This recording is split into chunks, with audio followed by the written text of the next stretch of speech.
नमस्कार, आप देख रहे हैं कशिश न्यूज। आपके साथ मैं हूं करिश्मा। खबरों की करेंगे शुरुआत। सबसे पहले बात करेंगे राजधानी रांची के जाल कतरा घोटाले मामले में ईडी ने कार्रवाई की। ईडी ने कार्रवाई करते हुए Kaushalya infrastructure development corporation limited के 1.08 करोड़ रुपए की लाचार संपत्ति को अटैच किया है। बता दें कि रांची में ईडी ने सीबीआई के दर्ज यानी प्राथमिकी के आधार पर जांच शुरू की, जिसमें 1.08 करोड़ रुपए के सरकारी राशि के गबन का आरोप लगाया गया था। ईडी के मनी लॉन्ड्रिंग जांच से पता चला कि कॉन्ट्रैक्टिंग कंपनी ने डाल्टनगंज क्षेत्र की कई सड़कों के निर्माण के दौरान हिंदुस्तान पेट्रोलियम कॉर्पोरेशन लिमिटेड द्वारा टाटा नगर से कथित रूप से जारी 59 चालान प्रस्तुत किए, जिनमें से केवल 33 चालान असली पाए गए, जिसमें 560.959 मीट्रिक टन कोलतार की खरीद को लेकर कवर करने वाले शेष 26 चालान जाली पाए गए। 26 जाली चालान के माध्यम से 1.08 रुपया करोड़ का गबन किया गया।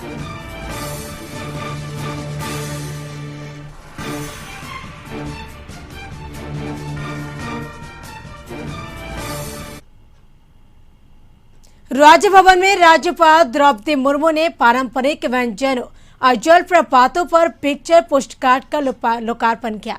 झारखंड डाक सर्किल की ओर से पारंपरिक व्यंजन जिसमें डुस्का, अमरा, चटनी, छिलका, पुटकल, कीरी आदि की तस्वीरें शेयर की गई, यानी बता दें कि तस्वीरें तैयार की गई।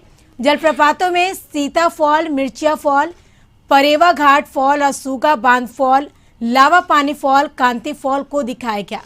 इस अवसर पर डाक महाअध्यक्ष शशि शालिनी कुजूर और विभाग के अन्य अधिकारी मौजूद रहे।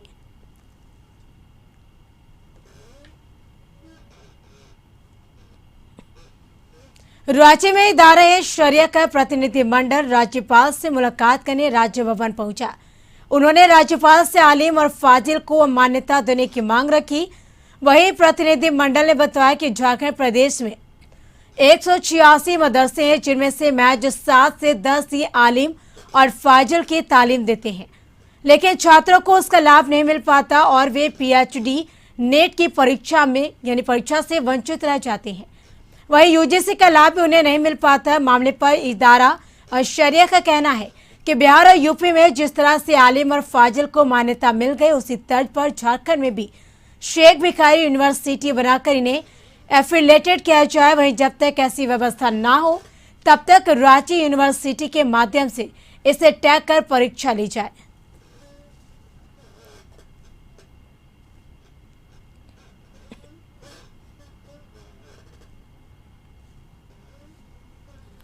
रांची में कांग्रेस के प्रदेश कार्यकारी अध्यक्ष राजेश ठाकुर ने बताया कि कांग्रेस पार्टी द्वारा पूरे राज्य में आउटरीच सर्वे अभियान चलाया जाएगा और यह अभियान बता दें कि 30 जुलाई तक चलेगा और इस अभियान के तहत कोविड-19 से प्रभावित लोगों और मृतक परिवार और कोविड से रोजगार खोने वाले सदस्यों का डाटा एकत्र कर वास्तविक स्थिति से पार्टी आलाकमान तक पहुंचाई जाएगी और साथ ही केंद्र सरकार को भी अवगत कराएगी।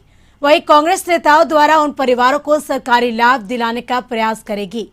इसके लिए पार्टी कार्यकर्ता द्वारा कलेक्ट की गई सूची को राज्य सरकार की सूची से मिलाएगी, ताकि कोई भी व्यक्ति किसी सरकारी लाभ को लेने से वंचित ना रह सके।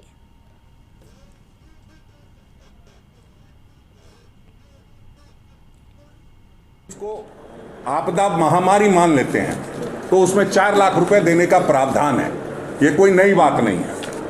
बावजूद केंद्र सरकार ने वैश्विक महामारी शब्द तक का उपयोग तो किया, लेकिन वो केंद्र सरकार ने उसको जारी नहीं किया कि इसमें मिलना चाहिए।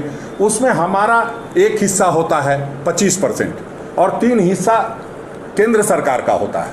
केंद्र सरकार 3 लाख रुपए देगी, हम 1 लाख रुपए देने के लिए तैयार हैं। जो भी कोई काम होगा तो बिल्कुल नियमानुकूल होना चाहिए। इसलिए हम लोग इंतजार कर रहे हैं कि केंद्र सरकार इस बात को रखे। और जो जहां तक आप कह रहे हैं राज्य सरकार से लाभ दिलाने की बात, वही मैं कह रहा था कि विधवा पेंशन है, वृद्धा पेंशन है। लोहरदगा में प्रेस वार्ता कर कांग्रेस प्रवक्ता आलोक दुबे ने राष्ट्रीय व्यापी आउटरीच कार्यक्रम की जानकारी दी। उन्होंने कहा कि आउटरीच सर्वे महाअभियान 1 जुलाई से झारखंड से पूरे देश में शुरुआत हुई है। आउटरीच सर्वे अभियान का मुख्य उद्देश्य कोविड-19 से प्रभावित लोगों या मृतक परिवार और कोविड से रोजगार खोने वाले सदस्यों का डाटा एकत्रित कर वास्तविक स्थिति से केंद्र सरकार को अवगत कराना है। प्रदेश प्रवक्ता ने बताया कि अभियान की सफलता के लिए सभी जिला अध्यक्षों और प्रखंड अध्यक्षों को जिम्मेदारी सौंपी गई है। सभी प्रखंडों में 10-10 कोरोना योद्धाओं की टीम बनाई गई है जो पूरे महीने शहरी और ग्रामीण इलाकों में सर्वे करेगी।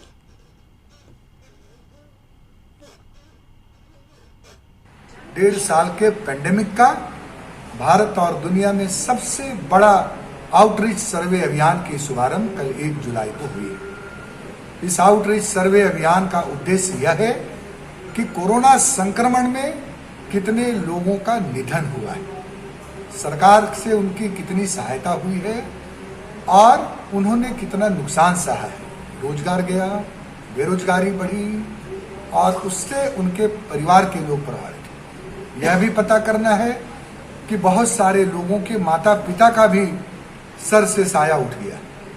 तो ये पता करके हम रिकॉर्ड का डाटाबेस तैयार कर रहे हैं।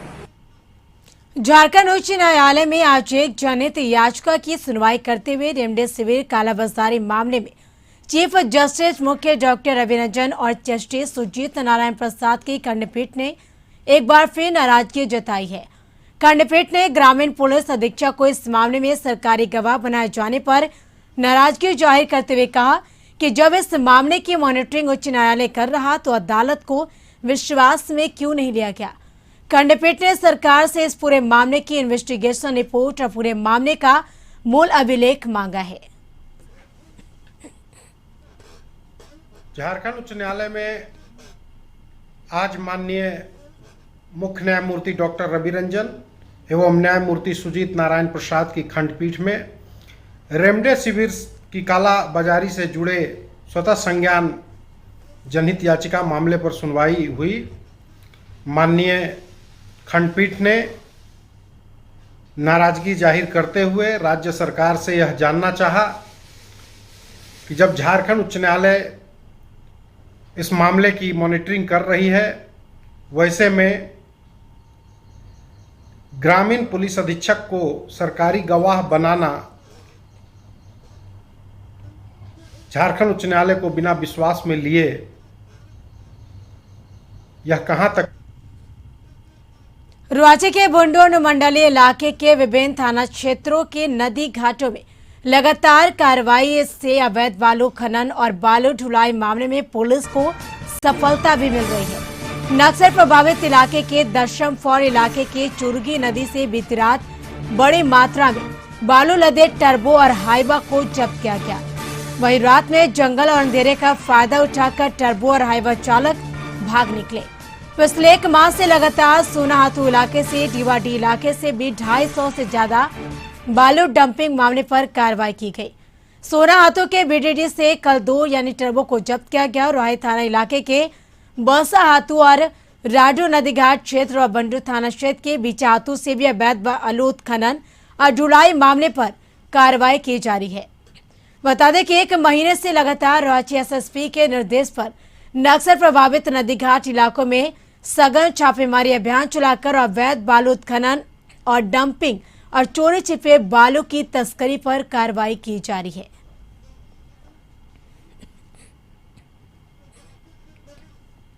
कि रात में जो भी हमारी गश्ती पार्टी होगी वो पूरी सुरक्षा के साथ में अपनी पार्टी को मूव करेगी। इसी क्रम में कल रात को हम लोग को सूचना प्राप्त हुई कि चुरगी एरिया से कुछ अवैध बालू के गाड़ियां उधर से आ रही हैं। इस सूचना पे हम लोग जंगल एरिया में थाना प्रभारी दशम फॉल के साथ और टीम के साथ में हम लोगों ने वहाँ पे उस गाड़ी का इंतजार किया। एक दूसरी टीम हम लोगों ने आगे भेज के रखी हुई थी और जब गाड़ियाँ हम लोग के पास से गुजरी, हम लोगों ने उसको रोकने का प्रयास किया। वो गाड़ियाँ बहुत तेज़ी से चलाते हुए आगे भागी। उसमें हम लोगों ने उसका पीछा किया और हमारी दूसरी टीम जो आगे हम लोगों ने लगा के रखी थी, उस टीम को भी अलर्ट किया और उसने आगे से बैरिकेड किया। पुनः जाके उस गाड़ी को पकड़ा गया जिसमें कि 3 टर्बो और 3 हाइवा बालू से भरा हुआ गाड़ी को पकड़ा गया है। रांची में नामकुम थाना क्षेत्र के नामकुम बस्ती में सागर राम हत्याकांड मामले में पुलिस ने मुख्य आरोपी सीटू साव को गिरफ्तार किया। 5 जून के शाम को सीटू साव के घर में सागर राम की गोली मारकर हत्या कर दी गई थी। इसके बाद सीटू साव सीसीटीवी का डीवीआर लेकर पूरे परिवार के साथ फरार था।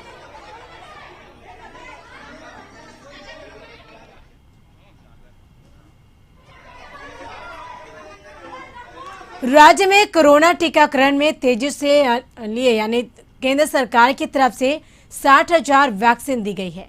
रांची एयरपोर्ट से वैक्सीन को नामकुम सेंटर होम में ले जाएगा। दरअसल वैक्सीन खत्म होने की वजह से टीकाकरण अभियान बंद कर दिया गया था। तो केंद्र से 60,000 कोरोना की वैक्सीन मिली। राजधानी रांची को जहां टीकाकरण अभियान में तेजी लाने के लिए केंद्र सरकार की तरफ से 60,000 वैक्सीन दी गई। हालांकि रांची एयरपोर्ट से वैक्सीन को नामकुम सेंटर में ले जाया गया। वहीं वैक्सीन खत्म होने की वजह से टीकाकरण अभियान बंद हो गया था, जिसको देखते हुए केंद्र सरकार की तरफ से 60,000 वैक्सीन दिया गया।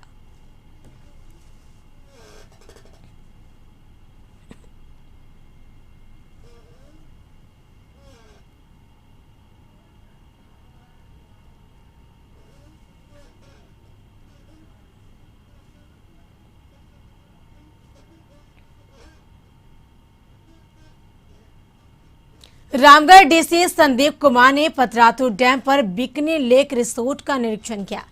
कोरोना के चलते यह पर्यटक क्षेत्र कई महीने से बंद था, अब इसे खोला गया है। इस क्षेत्र में अवैध निर्माण पर कार्रवाई के लिए उन्होंने अंचल अधिकारी को निर्देश दिए हैं। तो पर्यटकों के लिए बिकनी लेक रिसोर्ट है वो खोला गया।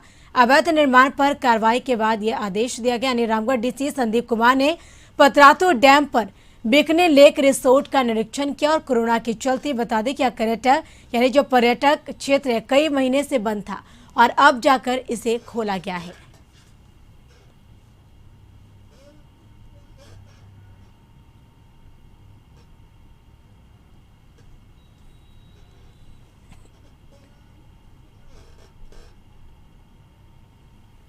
निरसा के कुमार धुबी बाजार स्थित मुकेश गुप्ता की भुंजा दुकान में चोरी की घटना को अंजाम दिया गया। घटना के संबंध में दुकानदार मुकेश गुप्ता ने कहा कि रोज की तरह गुरुवार को भी वह अपनी दुकान बंद कर घर चला गया था, लेकिन शुक्रवार को जब वह दुकान खोलने आया तो देखा कि दुकान का सारा सामान बिखरा पड़ा है।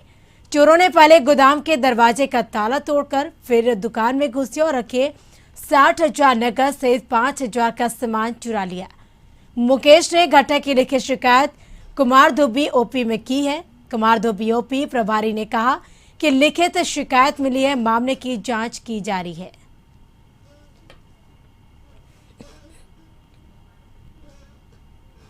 रात में हम दुकान बंद करके गए तो सुबह दुकान खोलने आए 6 बजे तो देख रहे दुकान मेरा जो है पूरा बिखरा हुआ है। उसके बाद हम फिर शटर जो उठाने के बाद देखे पूरा सामान मेरा बिखरा हुआ है। तो सामान हम फिर समेटने लगे धीरे धीरे। उसके बाद फिर मेरा दुकान में कैश रखा हुआ था। जब हम कैश देख रहे तो कैश मेरा कहीं नहीं पड़ा हुआ। कितना कैश चोरी होगा? कितना कैश था लगभग? सारा कैश लगभग में मेरा जो है यानी कि 59,500 रुपया हमने इकट्ठा किया। यार रुकेंगे एक छोटे से ब्रेक के लिए। ब्रेक के बाद जल्द हाजिर होंगे। जमशेदपुर महानगर बीजेपी प्रतिनिधि मंडल ने राज्यपाल से मुलाकात कर पूर्व मंत्री सरयू राय पर आरोप लगाते हुए मामले में जांच की मांग की है। बीजेपी प्रतिनिधि मंडल का कहना है कि रघुवर सरकार में खाद्य आपूर्ति मंत्री रहते हुए सरयू राय ने विभागीय पत्रिकाहार का प्रकाशन किया, जिसमें करीब 10 करोड़ रुपए खर्च हुए, जबकि 15 लाख से ऊपर की खर्च राशि के लिए टेंडर करना होता है या फिर कैबिनेट से स्वीकृति लेनी पड़ती है। लेकिन इन नियमों को दरकिनार करते हुए सरयू राय ने अपने मंत्री होने का फायदा उठाया है। बीजेपी नेताओं का आरोप है कि 2016 में खाद्य आपूर्ति विभाग की उपलब्धियों की जानकारी देने के लिए भी उन्होंने एक कंप्यूटर शॉप को काम दिया और जिससे काम को सरकार प्रति कॉल महज 10 पैसों में करवा सकती थी। उस काम के लिए सरयू राय ने 81 पैसे प्रति कॉल से कम काम करवाया है, जो पूरी तरह से गलत है।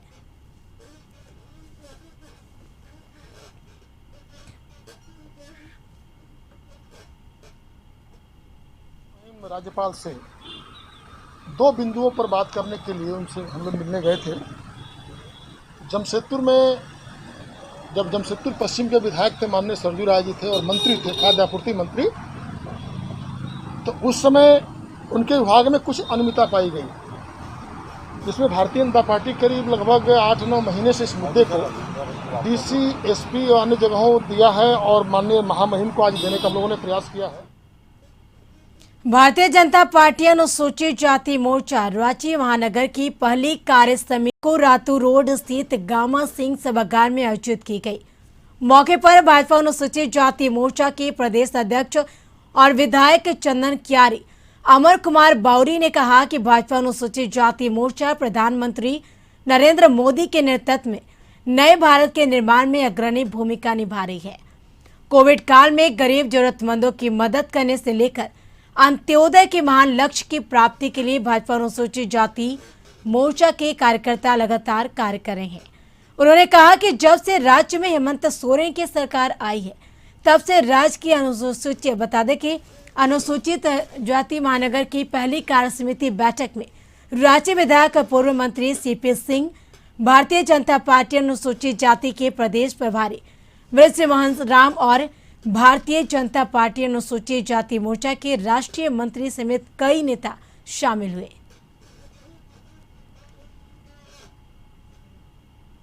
इसको आगे बढ़ाएं, भारत के निर्माण में हम अपनी महत्वपूर्ण भूमिका निभाएं, इसके लिए इस मोर्चे का गठन हुआ है और भारतीय जनता पार्टी झारखंड प्रदेश लगातार इस दिशा में काम कर रही है और उसी को लेकर के आज रांची महानगर की कार्य समिति की बैठक है। हमारी योजना मंडल तक और मंडल से अपने बूथों तक जाने की है और हम लोग उस दिशा में काम कर रहे हैं। कल हमारा प्रदेश का कार्य समिति की बैठक हुई है, हमारे प्रदेश अनुसूचित जाति मोर्चा की भी बैठक हुई है, दूसरी बैठक पहली बैठक और ये पहला बैठक हमारा महानगर का हो रहा है। राजस्थान की साइबर पुलिस ने जामताड़ा के कर्माटान थाना क्षेत्र के पिंडारी गांव में छापेमारी कर एक साइबर अपराधी के घर से 14 लाख रुपए बरामद किया। एक अन्य अपराधी विकास मंडल को गिरफ्तार किया। संथाल परगना प्रक्षेत्र के डीआईजी सुदर्शन मंडल ने इसकी पुष्टि की। डीआईजी ने बताया कि राजस्थान के एक वरीय अधिकारी के अकाउंट से कर्माटान के एक अपराधी ने 97 लाख रुपए उड़ा लिए, जिसके बाद राजस्थान पुलिस के अधिकारी ने जामताड़ा पुलिस से संपर्क किया। जामताड़ा पुलिस ने मोबाइल ट्रेसिंग के आधार पर पिंडारी गांव में छापेमारी की, जहां से कलीम अंसारी के घर से 14 लाख रुपए बरामद की गई। हालांकि कलीम अंसारी भागने में सफल रहा। छापेमारी के दौरान ही पुलिस ने विकास मंडल नामक एक अपराधी को गिरफ्तार किया। इस दौरान 8 mobile set, 18 SIM card, 4 passbook और 4 एटीएम बरामद किया गया है। डीआईजी ने कहा कि अब तक की सबसे बड़ी बरामदगी में से एक है।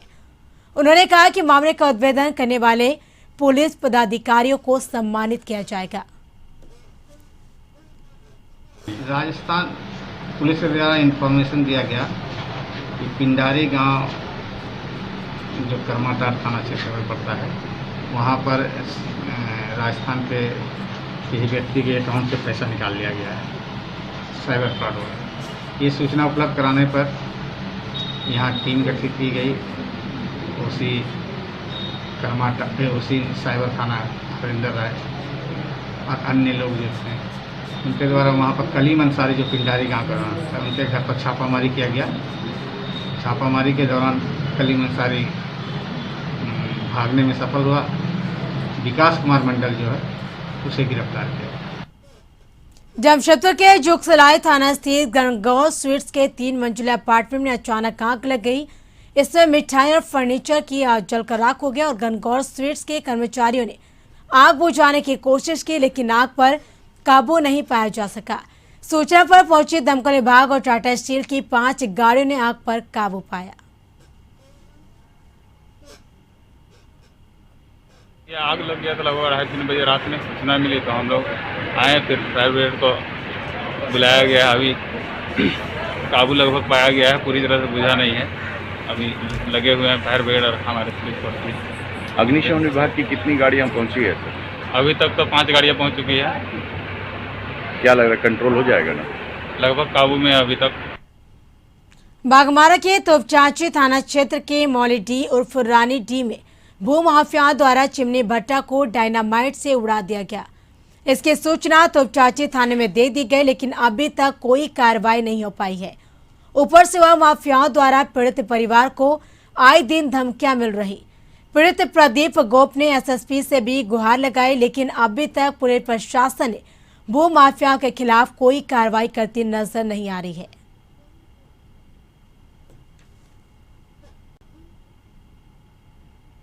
झारखंड राज्य से सटे पड़ोसी राज्य ओडिशा में पार्टी सुप्रीमो शिबू सोरेन की पुत्री अंजलि सोरेन को प्रदेश अध्यक्ष बनाए जाने पर करंडी चौक के निकट झारखंड मुक्ति मोर्चा जमशेदपुर प्रखंड कमेटी की ओर से उनका अभिनंदन किया गया। जमशेदपुर में अभिनंदन समारोह में भाग लेने पहुंची अंजलि सोरेन का ओडिशा जाने के दौरान करंडी चौक पर झारखंड मुक्ति मोर्चा जमशेदपुर प्रखंड कमेटी की ओर से गुलदस्ता भेंट कर उनका अभिनंदन किया गया और इस दौरान पार्टी कार्यकर्ताओं में जोश देखा गया। वहीं प्रदेश अध्यक्ष बनाए जाने पर अंजलि सोरेन ने कहा कि पार्टी की तरफ से उन्हें एक बड़ी जिम्मेदारी दी गई है, जिसे वो जिम्मेदारी से निभाएंगी।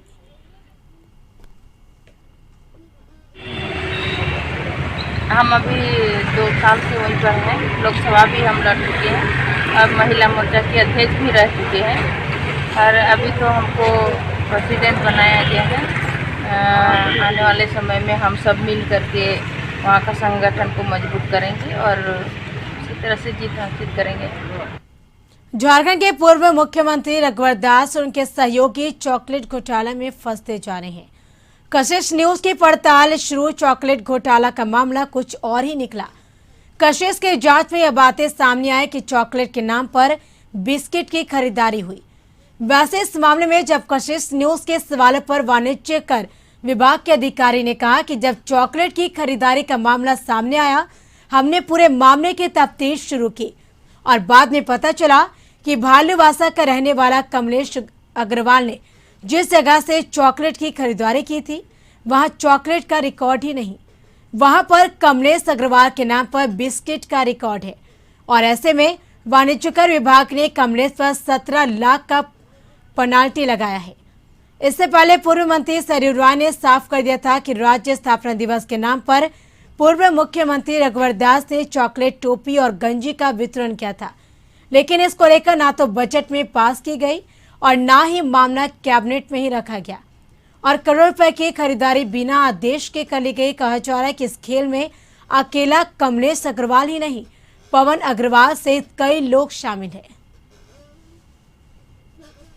इनके द्वारा जो है सरकार गवर्नमेंट को सप्लाई किए थे चॉकलेट का, और जब ये संज्ञान में आया तो इनकी जांच की गई। तो जांच करने के बाद इनके जो रिटर्न्स में जो परचेज किए हैं और जो सप्लायर से जो भी उनको खरीदारी हुई है वो चॉकलेट की जगह वो एक्चुअल उनका बिस्किट की खरीदारी है। ये इन लोगों का क्या आपसी लड़ाई हमको ये पता नहीं, लेकिन क्या भाई मैंने अपना ईमानदारी से और सच से काम किया है। मैंने जो ऑर्डर मिला था मैंने उनसे 33 लाख कुछ रुपए का मैंने सप्लाई किया था, उसमें TDS काट के मुझे 31 लाख के समथिंग पैसा कुछ मिला था। वो तो मैं बता सकता हूँ आपको, 33,61,125 रुपए का मैंने बिल दिया था, उसमें मुझे TDS काट करके 31,76,902 रुपए मेरे को पेमेंट मिला था। उसमें मैंने 25,30,336 रुपए मैंने टॉफी का परचेज किया था। उसमें 1,40,000 रुपए का मैंने उसमें झारखंड सरकार का लोगो बनवाया था, जो प्लास्टिक के अंदर थे उसमें मैंने प्लास्टिक खरीदा, उसमें पैकिंग करा के मैंने उसे सप्लाई, मैंने अपना काम पूरा सच्ची और ईमानदारी सप्लाई। दुमका के जामा थाना क्षेत्र के मयूराक्षी नदी के मभुरबोरी पुल के पास 22 जून को मिली सिरकटी लाश के मामले का उद्भेदन करते हुए पुलिस ने 2 महिला और 2 पुरुष को गिरफ्तार कर जेल भेज दिया। इस हत्याकांड में इस्तेमाल की गई धारदार हथियार को भी पुलिस ने बरामद किया। पुलिस अधीक्षक अमर लकड़ा ने प्रेस कॉन्फ्रेंस कर बताया कि प्रेम प्रसंग के कारण इस हत्याकांड को अंजाम दिया गया। उन्होंने कहा कि जामा थाना क्षेत्र के मोहजोबा की रहने वाली मीना देवी की शादी पाकुड़ जिला के हिरणपुर प्रखंड के खिदिरपुर में हुआ था। वहीं पर मीना देवी को अपने पति के रिश्ते में लगने वाले भाई यानी 27 वर्षीय श्याम मंडल से प्रेम संबंध हो गया। जब इस बात का पता घर वालों को लगा तो परिजन काफी नाराज हुए। मीना देवी अपने पति के साथ मायके मोहजोबा आकर सारी बात अपने माता पिता को बताई। फिर सभी ने एक साजिश के तहत श्याम मंडल को मोहजोबा बुलाया गया और 21 जून को मीना देवी ने श्याम मंडल को अपने जाल में फंसाकर देर रात मयूराक्षी नदी के किनारे लेकर पहुंची और वहां पहले से मौजूद उसका पति और पति का दोस्त और उसके माँ बाप श्याम मंडल को पकड़ लिया और जबरा नदी की तरफ ले गए। नदी पर बने रेलवे पुल के पास सभी ने श्याम मंडल के हाथ पैर को जकड़ लिया और धारदार हथियार से सिर को धड़ से अलग कर दिया और इस हत्याकांड को सुलझाने के लिए SIT की गठित की गई, जिसने 10 दिनों के अंदर मामले का उद्भेदन कर 4 अभियुक्तों को गिरफ्तार कर लिया।